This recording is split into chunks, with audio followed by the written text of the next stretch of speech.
ఈ వీడియోలో వాలు మరియు రేఖపై ఉండే బిందువులను ఇస్తే ఆ రేఖ యొక్క సమన్వయమును ఎలా కనుక్కోవాలో నేర్చుకుందాం. y = mx + b అన్నది స్లోప్ ఇంటర్సెప్ట్ ఫార్మ్ లేదా వాలు అంతర్ఖండం రూపం. దీనిలో m అన్నది స్లోప్ లేదా వాలు, అలాగే b అన్నది y ఇంటర్సెప్ట్ లేదా y అంతర్ఖండం. కానీ లెక్కలో మనకి వాలుని 1/3గా ఇచ్చారు.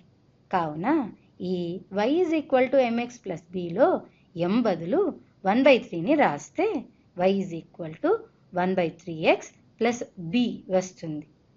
అయితే b విలువను ఎలా కనుక్కోవాలి? మనకి లెక్కలో రేఖపైన ఉండే బిందువుని ఇచ్చారు కదా, దాన్ని ఈ సమన్వయంలో ప్రతిక్షేపిద్దాము. బిందువు -12, -14/3ని ప్రతిక్షేపిస్తే -14/3 = 1/3 × x విలువ -12 ప్లస్ b వస్తుంది. దీని నుండి b విలువను కనుక్కోవచ్చు. ఎడమ చేతి వైపుకే అన్ని సంఖ్యలను తెద్దాము.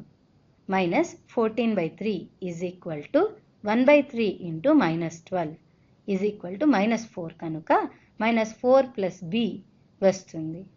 -14/3 = -4 + bని b ఒక్కటే కుడి చేతి వైపు ఉండేలా చెయ్యాలంటే ఇరువైపులా 4ని కూడాలి. కూడితే +4 రాస్తున్నాను చూడండి. -14/3 + 4 = +4 -4 క్యాన్సిల్ అయిపోతాయి, +b ఉంటుంది. +4ని 12/3గా రాయొచ్చు కదా, కావున -14/3 + 12/3 = b వస్తుంది.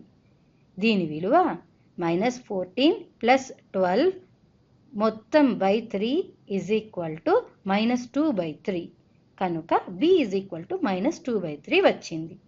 కావున ఈ రేఖ యొక్క సమన్వయము y = 1/3x + b విలువ -2/3 కనుక y = 1/3x - 2/3 వస్తుంది.